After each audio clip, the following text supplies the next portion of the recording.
C'est un film mythique. On en a tous pris plein les yeux et il nous a laissé un souvenir indélébile.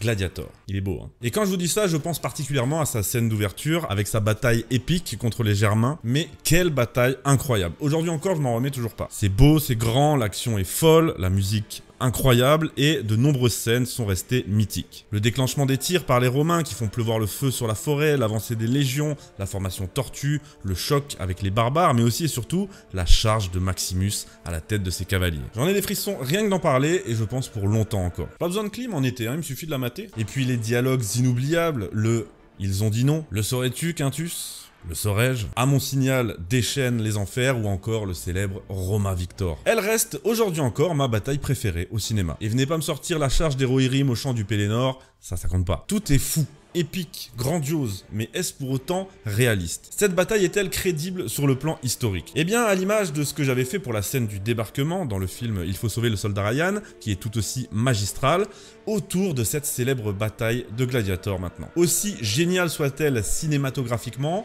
passera-t-elle le test de la crédibilité historique? Eh bien, c'est ce qu'on va voir tout de suite.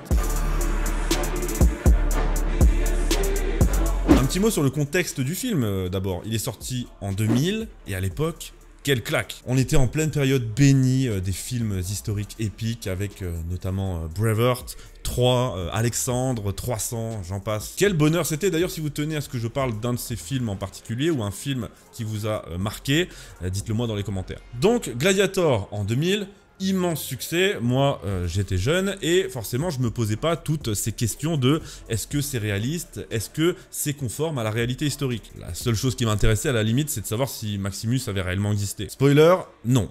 Enfin, je suis pas sûr que ça spoil qui que ce soit, mais ça devait être dit. Mais à l'époque, on s'en foutait un peu de ça, enfin, je parle surtout pour les gens de ma génération. Sauf qu'aujourd'hui, il va être temps de se poser la question en se concentrant surtout pour cet épisode sur la bataille du début, celle qui nous a tant marqué. Petite parenthèse pour vous présenter et remercier mon sponsor du jour qui n'est autre que Kalos, l'un de mes plus fidèles partenaires, merci. Kalos, c'est un atelier français qui vous propose toute une gamme de bijoux, d'accessoires et de vêtements. C'est fabriqué en France par des artisans locaux avec un accent particulier mis sur le beau, la qualité, mais aussi sur les valeurs. Et ça, c'est important. Car le message de Kalos est simple, porte ton héritage. C'est pour ça que leurs collections vont puiser leur inspiration dans l'histoire. Sur leur site, vous pourrez retrouver leurs colliers, bracelets et chevalières, et il y en a pour tous les goûts, de la fleur de lys à l'épée des rois de France en passant par la croix ou encore la branche d'olivier d'Athéna. Moi, évidemment, j'ai une affection toute particulière pour leur nouvelle gamme Empire, avec leur magnifique chevalière en argent massif avec un plaquage or très épais et la laque noire qui vient faire ressortir l'aigle. Sinon, vous avez également le collier, toujours avec l'aigle, qui est tout aussi majestueuse autour du cou. Kalos, ça n'est pas qu'une simple marque, c'est un atelier français engagé, grâce auquel vous pourrez porter fièrement vos valeurs. Retrouvez dès maintenant tout leur catalogue, ainsi que les aigles, avec le lien en description. Merci à Kalos, et nous on poursuit. Alors revenons à cette bataille. Est-elle réaliste? Est-elle crédible historiquement et militairement? En tout cas, la première chose qu'on peut dire, c'est que Ridley Scott s'est entouré de conseillers historiques pour ce film. Donc il voulait faire dans le vrai. Bon après, Ridley Scott étant Ridley Scott, il a vite tourné ça à sa sauce en prenant des grandes libertés, et la rumeur dirait même que certains conseillers ont démissionné pendant le tournage. Ah, ça augure rien de bon, je vous l'accorde. Mais bref, pour ce qui est de la bataille du début, puisque c'est de ça dont il est question, est-ce que historiquement, ça le fait? Bah déjà, ce qu'on peut dire, c'est que c'est une bataille fictive, qui n'a jamais vraiment eu lieu, donc à partir de là, ça va être difficile de lui reprocher de pas coller à la réalité. Cette bataille fictive se déroule en 180 après Jésus-Christ en Germanie, hein, puisque c'est ce qui est écrit, et ça pour le coup, bah ça marche bien parce que en effet à cette époque les Romains étaient en guerre plus ou moins permanente avec les tribus germaniques, notamment les Marcomanns. Donc pour le contexte historique, on est bon. Maintenant, parlons de ce qui ne va pas. Je vais commencer par les petites erreurs, ou plutôt ce que j'appelle gentiment les pinaillements des spécialistes. Pour être poli. On les a déjà tous vus et entendus, ces mecs qui vont aller te chercher la moindre erreur de couleur sur tel soldat en arrière-plan. Bon, les spécialistes, ils ont le droit de relever ces erreurs, après tout c'est leur domaine. Tout ce que je veux dire c'est que c'est pas grave, ok? J'ai parlé d'uniforme, donc on va commencer par les tenues, armes et équipements des légionnaires romains. Dans le film, on les voit, ces légions, qu'elles sont belles. qu'elles sont stylées. Mais d'après ce que j'ai pu comprendre, même si la tenue et l'équipement sont respectés, les légions étaient quand même moins uniformes que ça. Les armes pouvaient varier en fonction de la fortune de chacun ou de ce que chacun avait hérité de ses ancêtres en termes d'armement. Vous voyez, ça c'est un exemple typique de pinaillement. Et je l'ai entendu. Mais comme je l'ai dit, on s'en fout. C'est pas vraiment important et je trouve que cette uniformité dans le film sert beaucoup le visuel. Et on n'est pas non plus très loin de la réalité. Vous savez, j'ai vu pire. J'ai vu qu'il y avait des mecs qui ont relevé que c'était une forêt d'épicéas alors qu'il n'y en avait pas dans cette région. Et bon, faut vraiment avoir que ça à foutre, quoi. Il y a aussi le fait que dans le film, c'est la 7e légion qui est déployée alors que celle-ci était restée dans la péninsule ibérique. Et enfin, il y a l'éternelle question qui revient souvent au cinéma des étriers qui n'apparaissent qu'au 7e siècle en Occident, mais je suppose que c'était une solution pour les cascadeurs et les acteurs, une solution de confort. Voilà pour les erreurs mineures et les pinaillements sur des détails qui n'ont pas beaucoup d'importance. Maintenant, on va rentrer dans le dur, dans les choses qui font un peu plus mal au c***. Je vais commencer doucement, avec les dialogues, avec les répliques qu'on entend dans le film lors de cette scène, des répliques ô combien mythiques, mais qui, pour la plupart, ne sont pas correctes. On les connaît tous par cœur, par exemple, l'une des répliques les plus mythiques, « À mon signal, déchaîne les enfers ». Et bah si on est tatillon, on pourrait dire que cette vision de l'enfer, avec des flammes, etc., parce que c'est le cas dans le film, et bah elle est purement chrétienne, et pas du tout romaine. Bon, j'avoue, ça c'était un pinaillement de plus. Marc Aurèle et Commode sont appelés sire au lieu de César, ou quand Maximus s'adresse à ses cavaliers, il les appelle frates, frères, alors que c'était réservé aux sénateurs, pas aux légionnaires qu'il aurait dû appeler cives, citoyens. Allez, ça c'était un autre pinaillement, mais c'était le dernier, je vous jure. Sinon, là où ça fait plus mal, c'est le célèbre Roma Victor, que Maximus scande à la fin de la bataille. C'est stylé, c'est très stylé, mais c'est pas correct. Roma étant un nom féminin, il aurait dû dire Roma Victrix, mais j'avoue que c'est pas ouf, c'est même à chier. Donc c'est pas correct, mais disons que pour le style, on la garde. Et pour le tout aussi magique force et honneur, Virtus et Fides, là en revanche, c'est correct, on est bon, et ça fait plaisir. Voilà pour ce qui cloche au niveau des dialogues. Bon, jusqu'ici c'est plutôt léger, mais je vous ai justement gardé le meilleur, enfin plutôt le pire, pour la fin. Parlons de la bataille en elle-même. J'ai évoqué les tenues et l'équipement des légions romaines qui sont plutôt corrects, mais qu'en est-il pour ce qui est des barbares? Eh bien, d'après les spécialistes, apparemment c'est un grand n'importe quoi. Dans le film, les barbares sont vraiment barbarisés à l'extrême. Alors moi ça me dérange pas plus que ça vu que je peux pas les blairer, mais visiblement là c'est trop. Leurs tenues, leurs boucliers, leurs armes, c'est la foire à la saucisse. Regardez leurs arcs, on dirait les arcs que je fabriquais quand j'étais gamin avec une corde et une branche de noisetier. Et ça vaut pour tout le reste, hein. C'est un beau bordel en termes d'équipement et de tenue. Bien que barbare, qui est un terme romain pour désigner justement ce qui n'est pas romain, ils étaient plus évolués et organisés que ça. Leur stratégie de combat n'était pas de foncer comme des demeurés sur un mur de boucliers pour venir s'y empaler. Ils avaient eux aussi de vraies stratégies de bataille, de vraies tactiques, et ils n'étaient pas une masse informe là qui charge comme on le voit dans le film.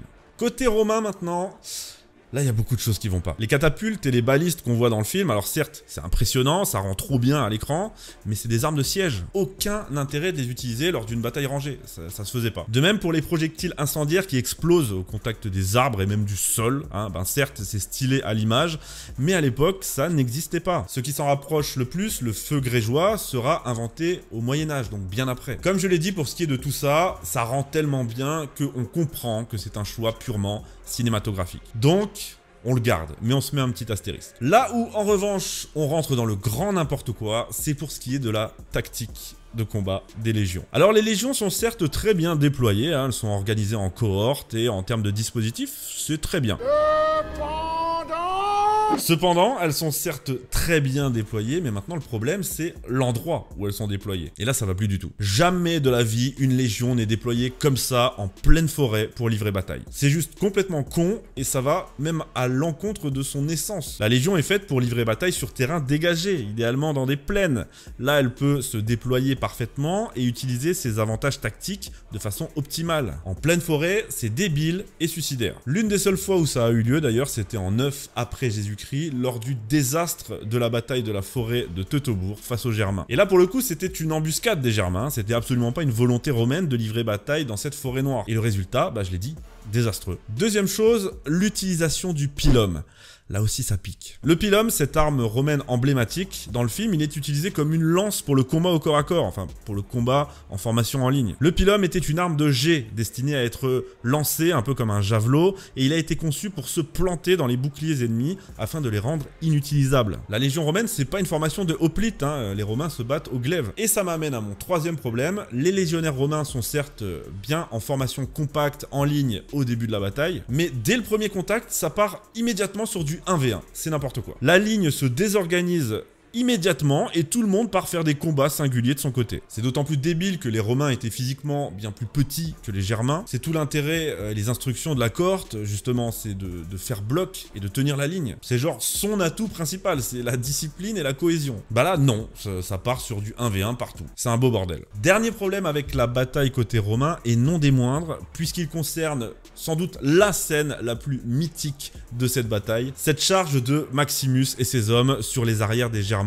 avec le chien en tête et la musique d'Hans Zimmer qui vient rendre tout ça encore plus légendaire. Quelle charge, quel panache, mais quelle connerie aussi. À aucun moment dans l'histoire du monde entier, on ne fait charger une unité de cavalerie en forêt. Ça n'a juste aucun sens. Le pire, c'est que pendant la charge, Maximus crie « Tenez la ligne !» Oui, bah t'es bien gentil Max, mais avec 3 arbres au mètre carré, les branches et tout, on est censé faire comment? À quel moment tu peux tenir la ligne et garder de la cohésion et de la vitesse pour venir faire masse et arriver avec puissance sur l'ennemi si tu charges en forêt? C'est pas possible. En plus de ça, la cavalerie romaine était plutôt faible et secondaire. Bref. Et encore une fois, ça fait d'autant plus mal que la scène est épique, ultra stylée et qu'elle restera à jamais gravée dans nos mémoires. Il n'empêche que c'est sans doute la scène la plus tirée par les cheveux historiquement et militairement au cours de cette bataille. C'est comme ça. Il fallait le relever, malheureusement. Bon voilà, je pense qu'on peut s'arrêter là, ça fait déjà assez mal comme ça. Vous l'aurez compris, il n'est pas question ici de remettre en doute cette bataille sur un plan cinématographique, car je ne le répéterai jamais assez, mais c'est tout simplement grandiose. Je voulais simplement remettre un peu d'historicité dans tout ça, mais je le fais avec tendresse. J'aime tellement cette bataille que, honnêtement, il y aurait pu y avoir un dragon qui arrive en plein milieu, que j'aurais quand même adoré. Enfin,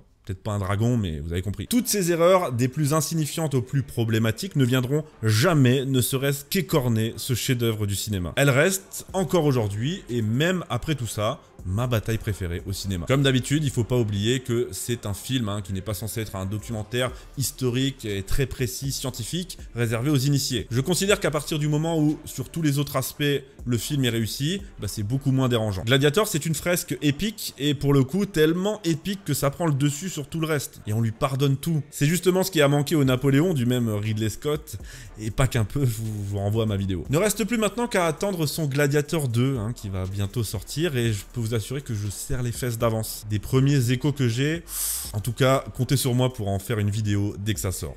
J'espère que cette vidéo vous a plu et intéressé, qu'elle vous a rappelé de beaux souvenirs à vous aussi de ce film. Dites-moi en commentaire si vous avez relevé d'autres erreurs au cours de cette scène, et aussi s'il y a des films dont vous souhaiteriez que je parle, pour en juger le réalisme par exemple, comme je l'ai fait avec le soldat Ryan ou là avec cette bataille. Merci encore à mon partenaire Kalos, vous retrouverez encore une fois tout leur catalogue, dont les aigles impériales en collier ou en chevalière, dans le lien en description. Merci, on se retrouve très bientôt pour une prochaine vidéo, et n'oubliez pas, ce que l'on fait dans sa vie résonne dans l'éternité.